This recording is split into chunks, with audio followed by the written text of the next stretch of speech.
¿Se ve la pizarra? Sí, ingeniero. Sí, ingeniero. Bueno, joven. Sí. Hoy empezamos un nuevo tema, quizás el más importante de la materia, que se llama dinámica de una partícula.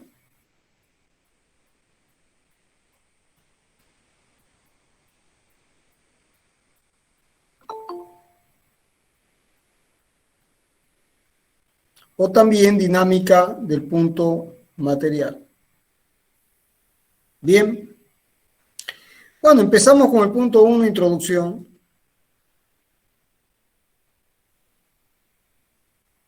Es decir, se trata, como ustedes ya saben, de analizar el movimiento de una partícula. Ya también saben qué es una partícula, es un punto de dimensiones despreciables con respecto a la trayectoria que recorre, con un observador inercial, que es el que describe el movimiento y es el válido para la mecánica clásica, y la base vectorial que orienta el espacio es IJK. Bueno, entonces habrá una partícula que se mueve y se describe su trayectoria con el vector, con la función vectorial r de t, que es una función de t, con la velocidad que ya se sabe que es tangente a la trayectoria y la aceleración que va hacia el centro de... que tiene en realidad, ahora vamos a ver ese detalle, y por supuesto para que se mueva esta partícula no se puede mover porque tiene que haber una causa. Tiene que haber una causa. A esa causa, por ahora la vamos a llamar, a esa causa, interacción, la vamos a llamar fuerza. Entonces, como es la dinámica, se trata de analizar el movimiento de los cuerpos considerando la causa que produce ese movimiento. Bien. Bueno, para realmente, por supuesto, a este esquema, lo que se va a hacer es desarrollar las tres leyes de conservación, es decir, conservación de la cantidad de movimiento, conservación de la energía y conservación de una magnitud que se llama momento angular con respecto al punto O. Entonces, lo que se va a hacer durante el capítulo es desarrollar estos conceptos. Bien, ahora, antes de desarrollar estos conceptos, vamos a plantear un poco, va a ser un breve resumen de una historia probablemente incompleta, porque es muy difícil tratar de resumir en 2 o 3 minutos el desarrollo de todos estos conceptos durante la historia de la humanidad. Estamos hablando de ¿cuántos años? La historia documentada, 5, 10.000 años, por lo menos. Documentada, es decir, que hay evidencias escritas, ¿no?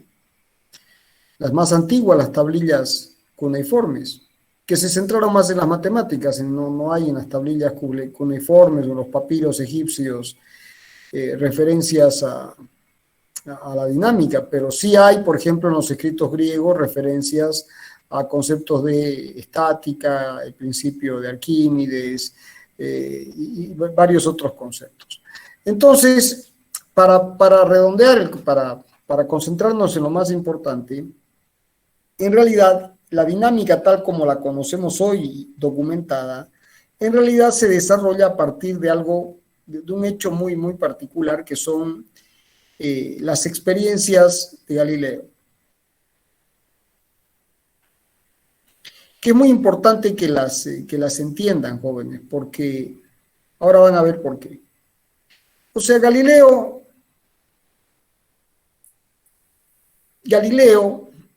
lo que hizo fue analizar el movimiento de los cuerpos en caída libre. Ya los griegos habían planteado que cuerpos de mayor masa caían con mayor velocidad. Y Galileo se puso a estudiar si eso era cierto, ¿no? Si eso era cierto. Entonces empezó a hacer experimentos. Lo primero que hizo fue muy simple. dicen que se subió a la torre de Pisa con su ayudante, ¿no? Y aquí tenían la altura H1, la altura H2, la altura H3 y así siguiendo. Y yo lo que creo que Galileo hizo fue una tabla, donde aquí puso H medido en metros y aquí puso T medido en segundos. Eso es lo que yo creo que hizo Galileo. Entonces, él con su ayudante, desde aquí dejaba caer una masa y medía el tiempo que llegaba, en que la masa llegaba al fondo. Con el método del top, ¿no es cierto? O sea, se grita top, tanto el que deja caer la masa y el que está abajo con el cronómetro empieza a registrar, o con el reloj, ¿no? Hay que entender que en esa época cómo eran los relojes. Y cuando la bolita llega, marca el tiempo. Entonces aquí tiene una altura H1, T1. Para una altura H2 tendrá un tiempo T2. Y así siguiendo. Eso es lo que yo me imagino que hizo Galileo. Y por supuesto, Galileo, que ya tenía en su mente el concepto de velocidad, porque desde el punto de vista de la historia documentada, escrita, ¿no? Parece que es con Galileo que se desarrolla el concepto de velocidad. Entonces, Galileo introduce el concepto de velocidad como delta H sobre delta T. Entonces hace H2, aquí no tiene valor, aquí hace H2 menos H1 sobre T2 menos T1 y saca la velocidad. Y así siguiendo, y va a calcular. Y luego también, y aquí con esto tiene la velocidad de 1, la velocidad 2 y así sigue, ¿no? La velocidad 1, esto es 0, ¿no?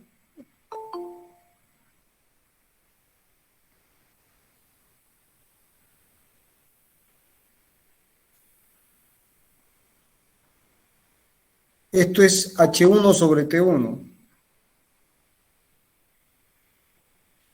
Esto será la velocidad 1 y la velocidad entre 2 y 1 será H2 menos H1 será V2 y así siguiendo. Bueno, y también desarrolla el concepto de aceleración. Ahí está la genialidad de Galileo, porque empieza a darse cuenta que lo que interesaba era el cambio de la longitud con respecto al tiempo. Entonces, ¿y qué es la aceleración? Bueno, delta V sobre delta T. Entonces hace el delta V, que va a ser V1 menos 0 sobre T1, y aquí será V2 menos V1 sobre T2 menos T1, y así siguiendo. Y lo increíble de esta historia es cuánto le da. Cuando calcula la aceleración, y esto era una bolita compacta, como una canica, ¿no? O sea, el tipo va y calcula y aquí le da 9,8. Esto está en metros por segundo cuadrado. Y esto está en metros por segundo. ¿Y cuánto le da en el siguiente cálculo? 9,8. ¿Y cuánto le da en el siguiente? Le vuelve a dar 9,8. Entonces el tipo dice, ¿qué está pasando aquí? Y esta experiencia la hace para una masa M1. Una masita M1. ¿Se entendió?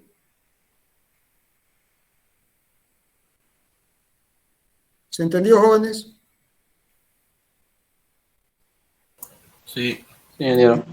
Bueno, entonces, ¿qué es lo que hace a continuación Galileo? Repite la experiencia, porque él estaba pensando, él estaba analizando el planteamiento de los griegos antiguos, que decían que la velocidad con la que caía la masa dependía de la masa, o sea, mayor masa, mayor velocidad. Entonces el tipo agarra y dice, a ver, vamos a ver qué pasa si cambio la masa. Entonces repite la experiencia, pero lo hace con una masa M2, más grande, con una M2. Repite, vuelve a medir aquí H1, H2, esto no cambia y mide los tiempos, T1, T2 para la masa, y aquí va a sacar B1, B2, ¿y cuánto le da? Le da 9,8. Y le da de nuevo 9,8. Y después le da 9,8. ¿Se entiende? O sea, el tipo demuestra que la aceleración con la que cae el cuerpo es la misma. Y no depende de la masa. Y no depende de la masa. Es increíble.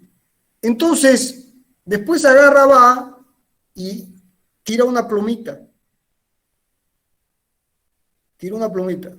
Y claro, con la plumita, esto es con la masa M1. Y esto es con la masa M2.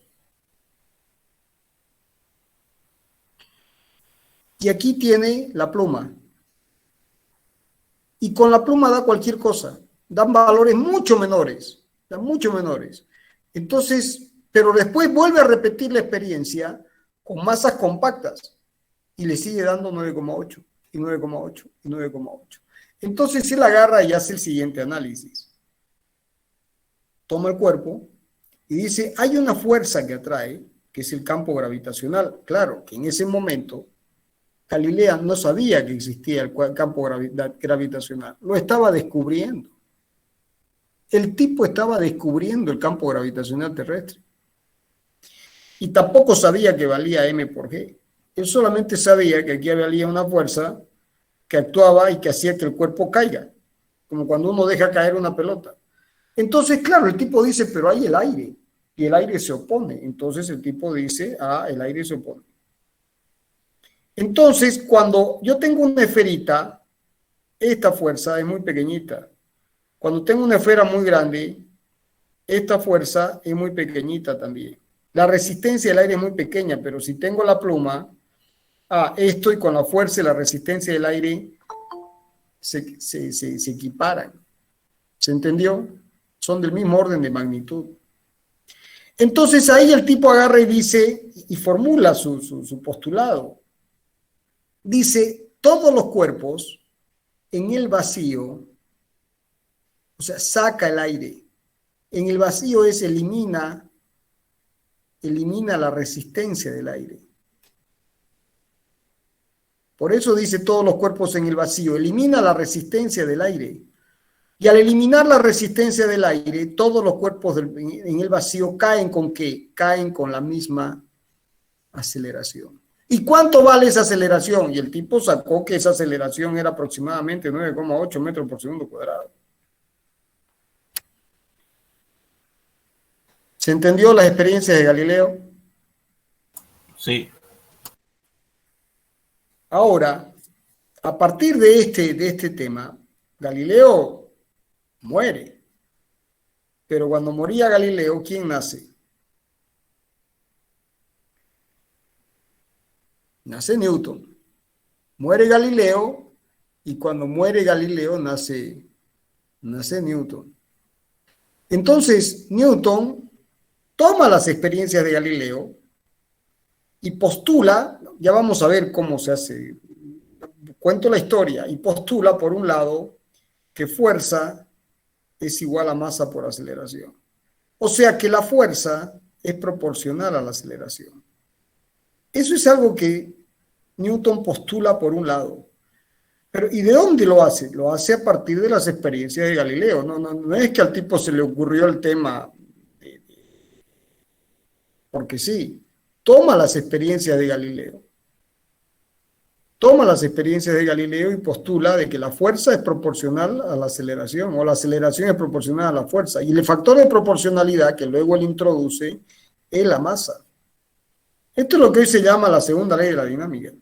Pero al mismo tiempo, Newton estudia el movimiento de los planetas en paralelo. Son dos cosas que circulan en paralelo. Esta es una historia y esta es otra historia.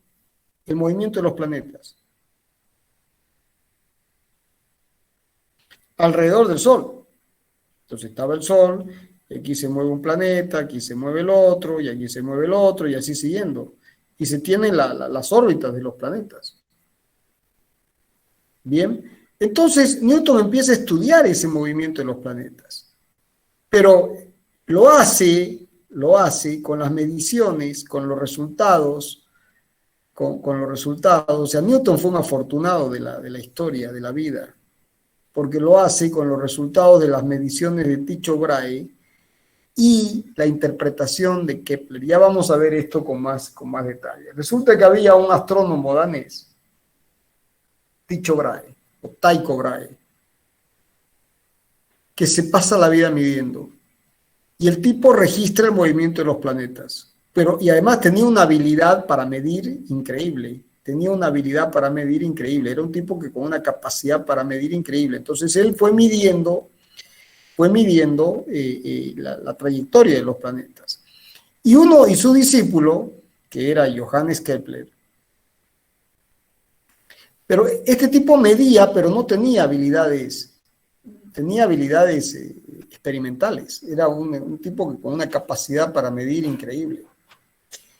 Pero no tenía la habilidad matemática para interpretar esos datos. Sin embargo, Kepler, que fue su discípulo, sí tenía la capacidad para interpretar los datos. Entonces es Kepler el que toma los datos de Tycho Brahe, de Tycho Brahe, y interpreta el movimiento de los planetas. Y saca las famosas 3 leyes de Kepler. ¿Y cuáles son las 3 leyes de Kepler? Bueno, las 3 leyes de Kepler son que los planetas alrededor del Sol describen órbitas elípticas. O sea, esta curva es una elipse. Esta curva es una elipse. La segunda ley establece que los planetas, en su movimiento alrededor del Sol, en tiempos iguales, barren áreas iguales. En tiempos iguales, o sea, desde aquí hasta aquí pasa un tiempo T1, entonces este es el área 1. Si de aquí a aquí pasa el mismo tiempo T1, aquí también tengo el área 1. O sea, en tiempos iguales, barren áreas iguales. La velocidad areal es constante. Eso es lo que determina Kepler a partir de los datos y de las mediciones de Tycho Brahe, en particular de las mediciones para Marte, el movimiento de Marte. Y la interpretación más importante es que, si la memoria no me falla, pero es que la relación entre R cuadrado sobre T cubo o es R cubo sobre T cuadrado, no me acuerdo exactamente la relación, esta relación es una constante para los distintos planetas. O sea que más o menos aproxima a que el radio de la órbita, porque si bien son elipses, son unas elipses de muy poca excentricidad. Entonces saca un radio medio y tiene un periodo medio. Y él logra darse cuenta que no me acuerdo si es R cuadrado sobre T cubo o al revés, no importa. Lo que importa es que para un planeta dado, el tiempo que tarda en dar una vuelta y el radio, esa relación con exponentes es una constante para todos los planetas. Y es a partir de esta relación, que Newton logra formular la ley de gravitación universal. O sea, logra decir que F, la fuerza con la que el Sol atrae a un planeta, es proporcional a la masa del cuerpo mayor, a la masa del cuerpo menor, e inversamente proporcional a la distancia que los separa, siendo la dirección de la fuerza radial. Entonces, si uno quiere eliminar la constante de proporcionalidad, entonces introduce la igualdad y aquí tiene la constante de gravitación universal, que luego es determinada con una balanza de torsión por otro individuo, por Cavendish, que se pasó la vida midiendo este valor hasta lograr determinarlo con una precisión que es muy parecida a la que hoy se maneja. Y ustedes dirán, ¿y esto por qué esta introducción histórica? Bueno, jóvenes, porque son las experiencias de Galileo las que conducen a la relación fuerza igual a masa por aceleración. Aquí detrás de esto está Galileo, de esta expresión. Y son las experiencias, las mediciones de los antiguos babilonios, fenicios, griegos, romanos, y así siguiendo, jóvenes. El mundo musulmán, la edad de oro del mundo musulmán, cuando en Europa la Edad Media era la edad del desastre. Todas esas mediciones, con Tycho Brahe, Kepler, conducen a la expresión F igual a G, M por M sobre R cuadrado, según la dirección radial, donde si este es el Sol o la masa mayor, esta es la masa menor, que describe una trayectoria así, entonces esta es la masa mayor, esta es la masa menor, y bueno, esta es la distancia que la separa, ¿no? Y la fuerza de atracción es de este tipo. Es de este tipo. Bueno, si quieren, como es de atracción, viene un menos. Ahora, ¿quién con las experiencias de Galileo más las experiencias de todos estos individuos, el que logra formular esta ecuación y esta ecuación es Newton?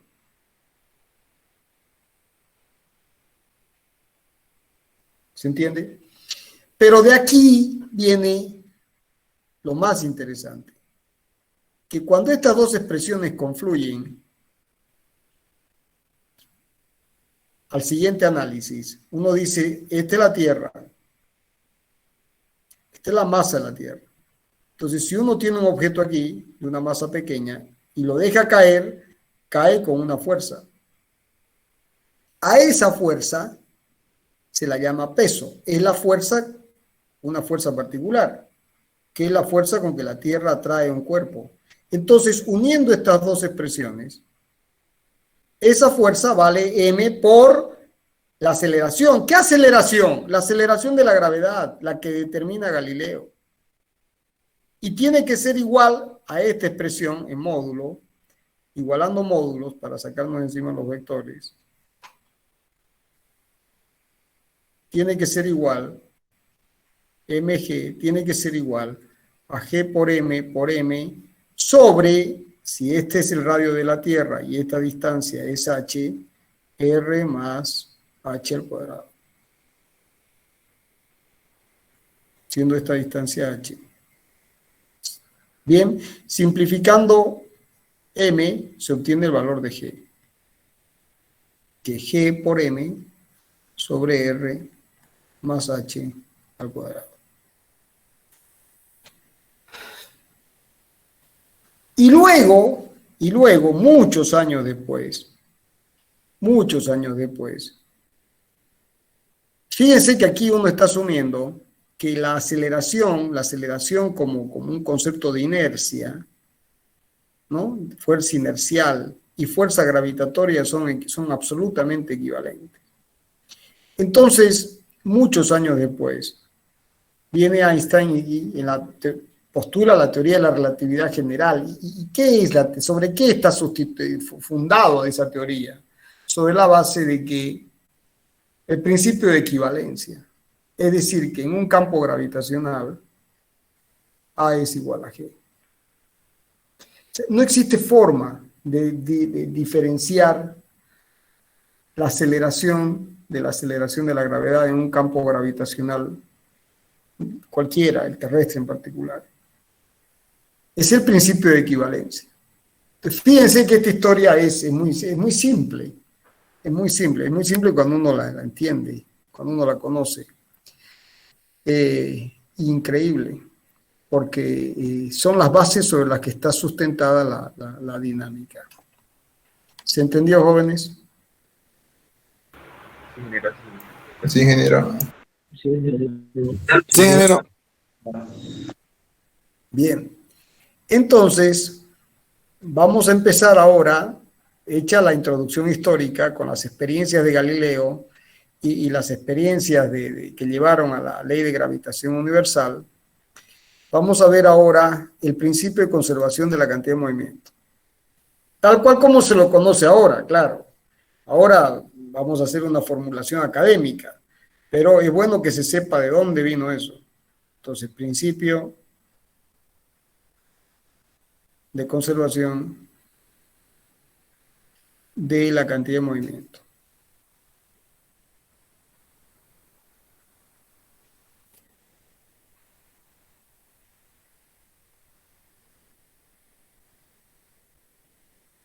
Bueno,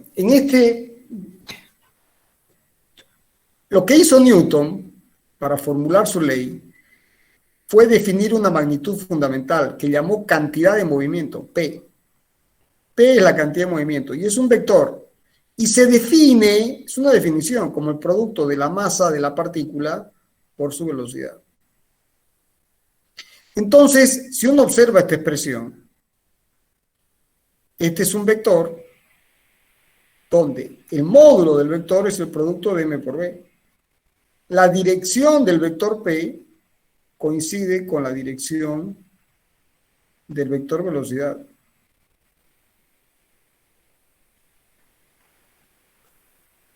Tiene la misma dirección que el vector velocidad. Y el sentido del vector P coincide con el sentido del vector velocidad. O sea que si se tiene una partícula que tiene una velocidad v y una masa m, su cantidad de movimiento es tangente a la trayectoria, es p. Fíjense que estos dos vectores son paralelos, es decir, si esto es p, esto es v, o también podría ser así, por ejemplo.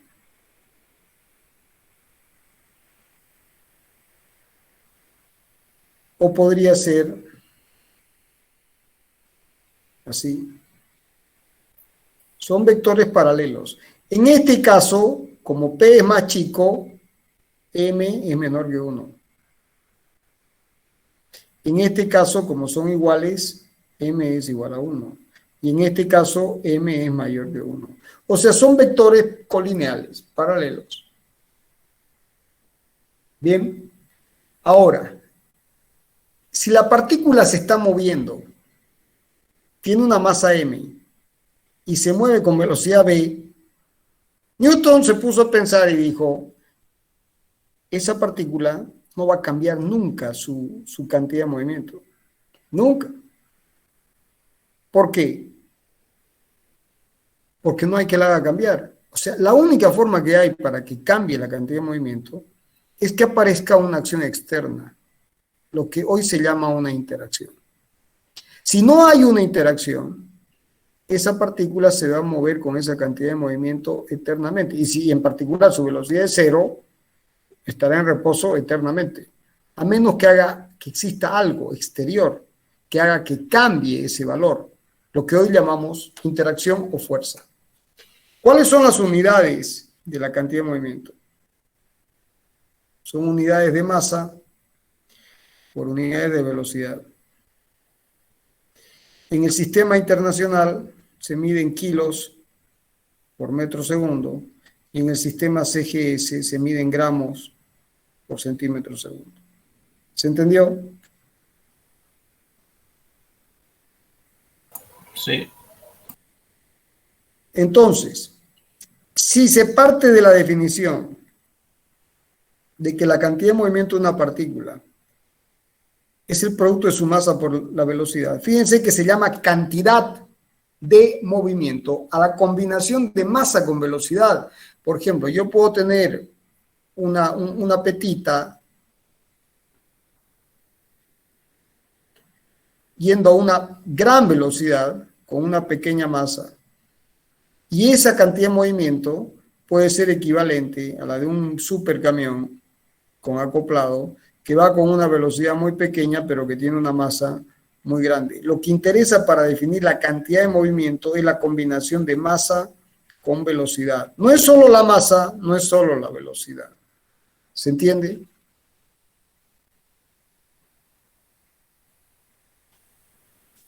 ¿Se entendió, jóvenes? Sí, se entendió. Entonces, si seguimos razonando en esta línea, viene lo que se llama la ley de inercia.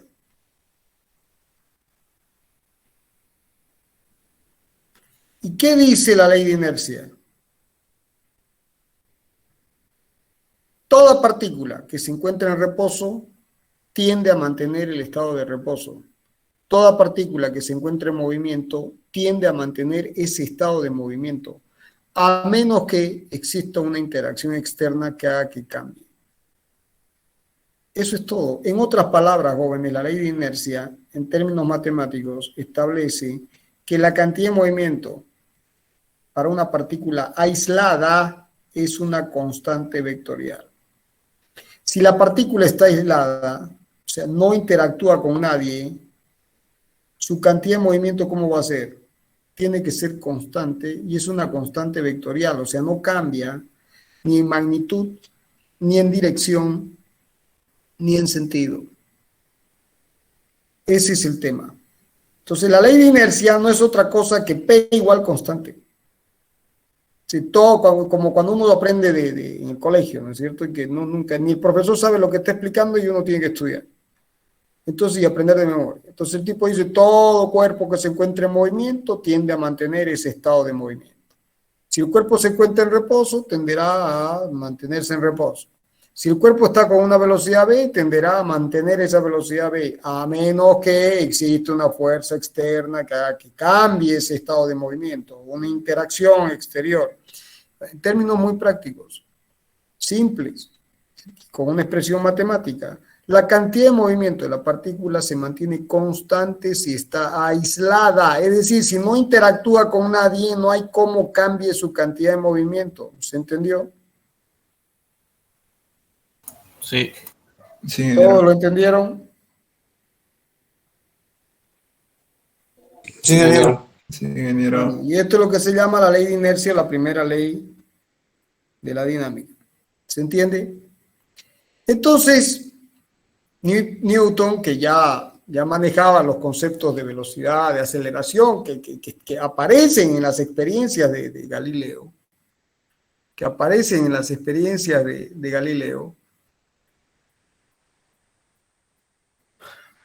agarra y dice, muy bien, el cambio de la cantidad de movimiento, es decir, si yo derivo ambos miembros con respecto al tiempo, va a ser igual a d mb a dt. ¿Bien? Y ahora él dice, mete la hipótesis. La hipótesis es que la masa es una constante. Entonces la hipótesis. Entonces, si la masa es una constante, esto sale fuera. Entonces me queda de m por dv dt. ¿Y esto qué es? M por A. Entonces, Newton se da cuenta que la masa por aceleración es el cambio de la cantidad de movimiento. Y al cambio de cantidad de movimiento le da el nombre de fuerza. O, como hoy se llama, una interacción. O sea que todo aquello que es capaz de cambiar la cantidad de movimiento en el tiempo se llama fuerza o interacción. Y esa fuerza, que no es otra cosa que el cambio de la cantidad de movimiento en el tiempo o interacción, para la hipótesis de masa igual constante, ¿cuánto vale? Masa por aceleración. ¿Se entendió? Y esto es lo que se llama la segunda ley de la dinámica. Esto es lo que se llama la segunda ley de la dinámica. ¿Se entendió hasta aquí?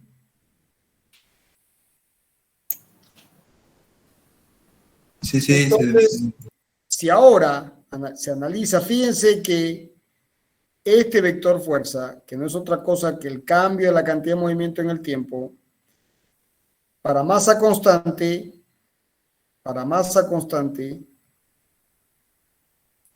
el módulo vale m por a.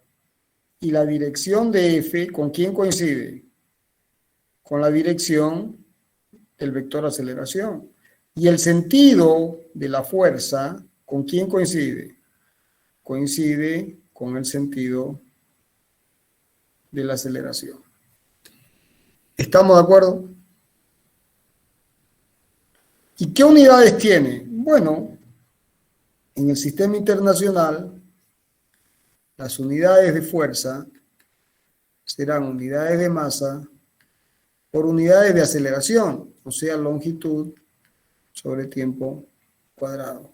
Esto puede ser kilo por metro sobre segundo cuadrado o gramo por centímetro sobre segundo cuadrado en el sistema CGS.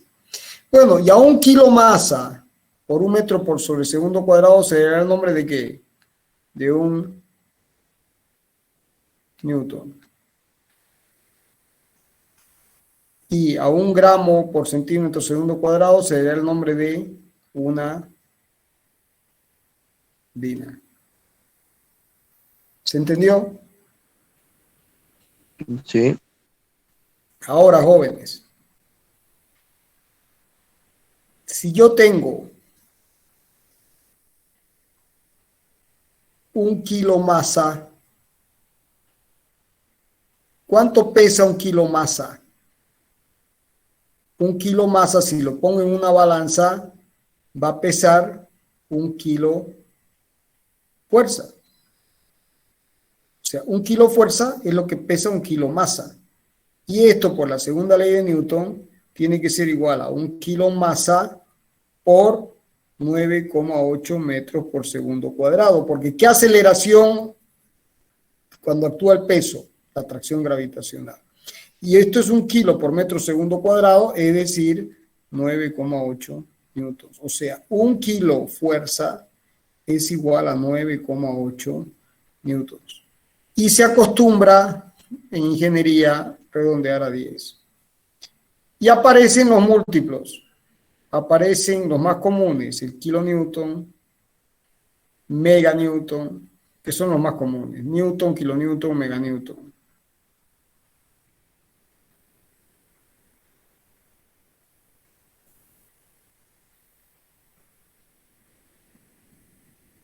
K minúscula N y M mayúscula.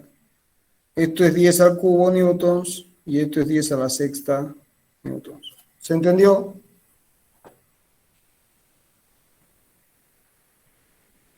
Sí, ingeniero. Bueno, jóvenes, y si damos un paso adelante ahora,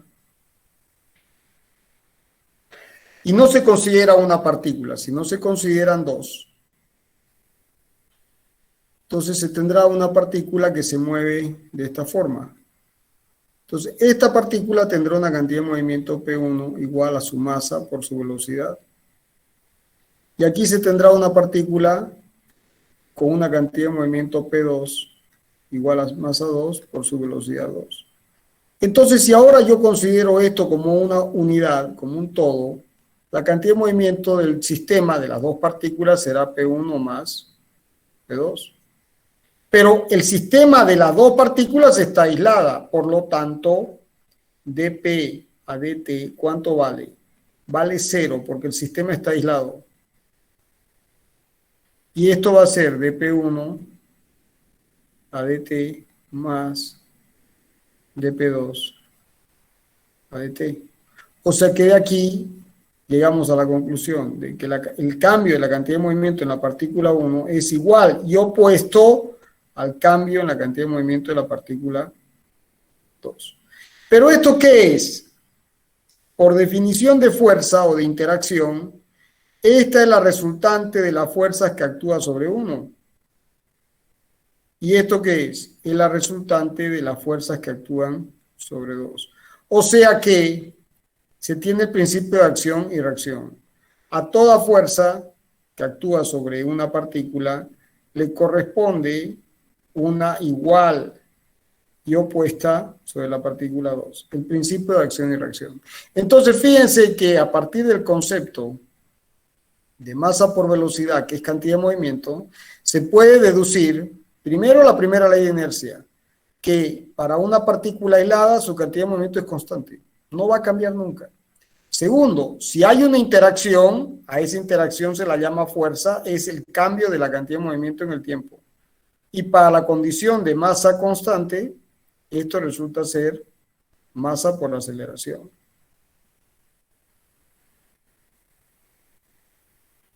Y la tercera ley establece que a toda acción corresponde una reacción igual y opuesta, o sea que el cambio en la cantidad de movimiento de una partícula, que la interacción resultante sobre la partícula 1 va a ser igual y opuesta a la interacción resultante sobre la partícula 2. F1 es igual y opuesta a F2. ¿Se ha entendido la demostración de las tres leyes de la dinámica, jóvenes? Sí. Se supone que lo sabían, ¿no es cierto?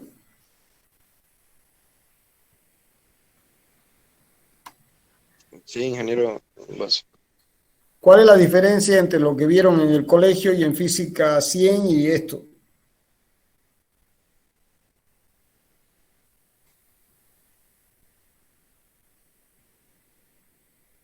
¿Hay alguna diferencia o seguimos igual?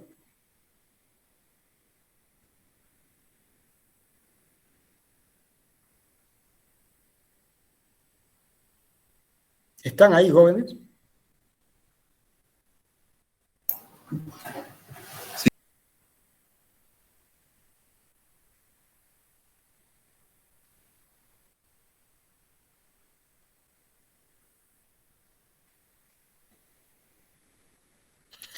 Fíjense que si tienen una partícula que se mueve con respecto a un sistema inercial, o X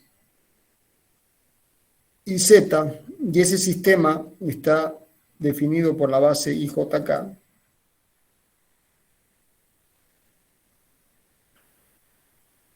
tiene una masa con una velocidad. Bueno, y esa partícula tiene una cantidad de movimiento, bueno, y sobre esa partícula actúa una fuerza, una interacción. Esa interacción, que es la resultante, es decir, yo puedo tener la partícula, aquí puedo tener varias, F1, F1, F2, FJ.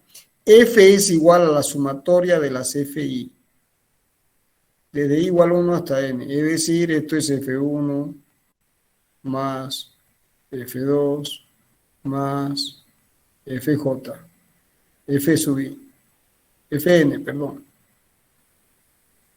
desde I igual 1 hasta N. Es la resultante, esta es la fuerza resultante. Entonces, esta que es la resultante,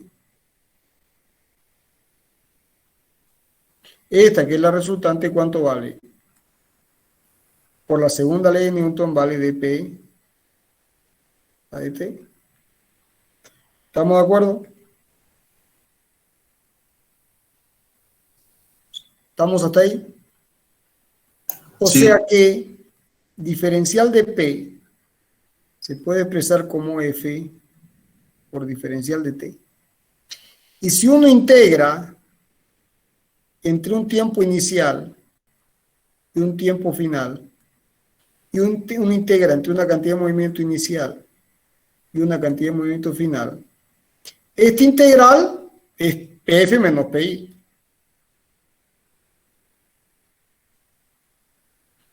Y esta será una integral que tendrá un valor. Va a depender de cuál es la función de la fuerza en el tiempo. F diferencial de T, de TI a TF. A esta integral, la integral de la fuerza en el tiempo, se le da el nombre de impulso de la fuerza.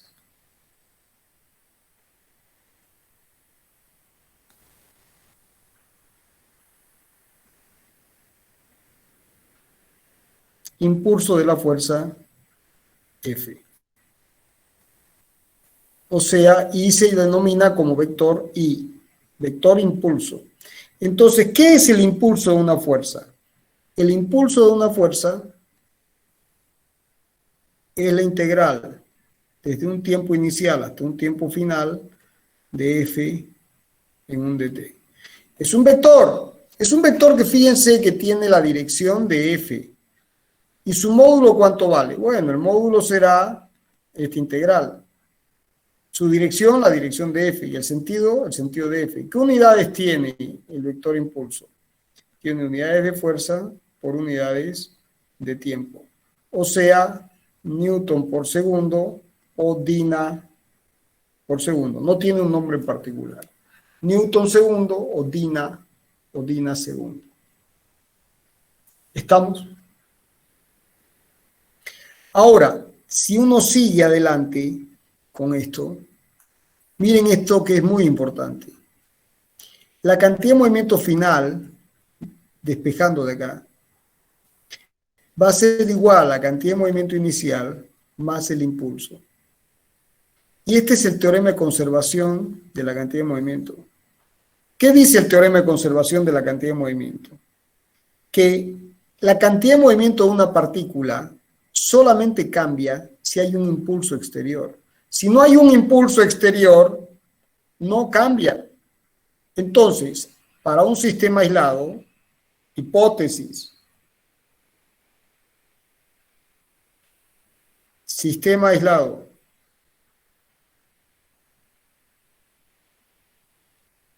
en un sistema aislado, el impulso vale 0. Por lo tanto, PF es igual a PI. Es decir, P se conserva. Por eso se llama teorema de conservación de la cantidad de movimiento. ¿Se entendió, jóvenes? Sí, ingeniero. Sí. Ingeniero. Entonces, desde el punto de vista vectorial, no se olviden que estos son vectores. Esto no es escalar. Entonces, si aquí tengo una cantidad de movimiento inicial y le sumo un impulso, esto va a ser igual a ¿quién? Trazo una paralela a esta. Y luego trazo una paralela a esta. Más o menos. Esto es sí. ¿Y esto qué va a ser?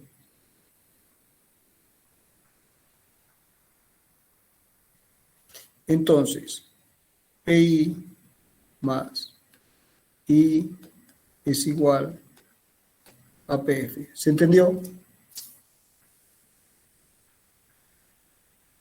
Sí. Bueno, jóvenes, y esta ecuación que es vectorial, a la hora de resolver problemas, se escribe así. PF en X va a ser a PI en X más el impulso en X. PF en Y. Puedo descomponer en 3 direcciones. PI en Y más el impulso en Y. Y PF en Z será PF en Z, impulso en Z. O sea, esta ecuación vectorial da origen a 3 ecuaciones. A 3 ecuaciones escalares. Por supuesto, esto es para una partícula, porque estamos en la dinámica de una partícula. Y este impulso es el impulso de la resultante. Es esta integral.